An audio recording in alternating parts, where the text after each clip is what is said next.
Morning all buddies, Hassan here, and in today's video I'd like to take you through some of the mistakes people make when preparing for the RE5 exam. So the first thing that I pick up from people when they're asking about preparing for the RE5 exam is that they don't take enough time to actually study the content or study the material. Uh, with the RE5 exam being so much content heavy and so much things that you need to remember, you need to give yourself sufficient time to prepare for the exam. We tend to recommend at least 30 days to study for the exam. Um, we just believe that in order to get all through all of the volume adequately, you need to give yourself sufficient time to study for the exam. So that's the first thing. The second thing that we pick up is that people don't students tend not to study consistently when preparing for the exam. So they'll study today, they'll take a break for a couple of days, and then they'll pick it up again. With the RE5 exam being so specific in terms of its content, you need to give yourself time to consistently study on a daily basis. So it does take quite a bit of discipline.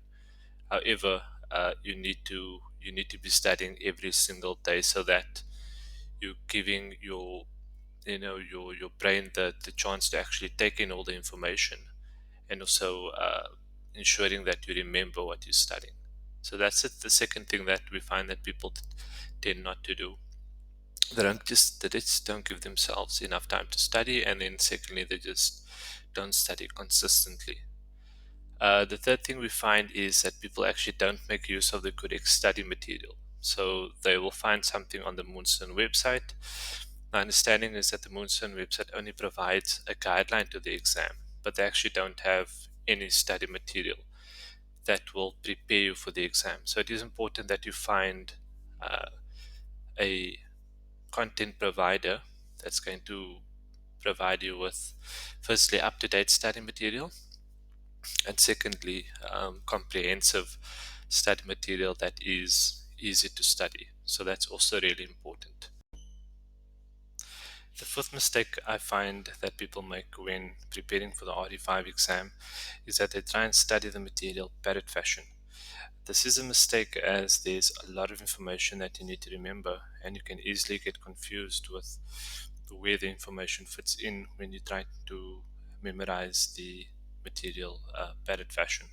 What I recommend is that you create a set of topic questions or questions for each topic that are specific, and when trying to remember the information, instead of trying to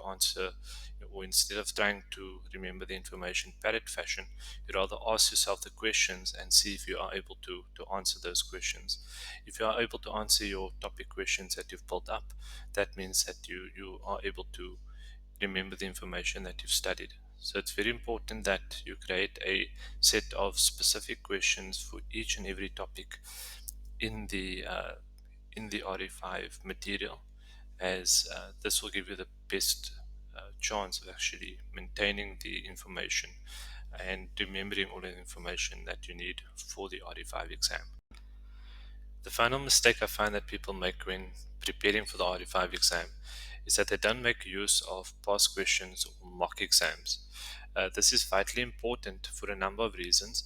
Firstly, it helps you develop exam technique through the various type of questions that can come up. Secondly, it also gives you a gauge of the exam standard so that you know what type of questions can come up. And then thirdly, it also allows you to actually time yourself when answering questions. And this is also vitally important as you only have a limited number of uh, time to actually complete the exam. So being able to time yourself on different types of questions will allow you to be more efficient when in the exam venue writing the RE5 exam.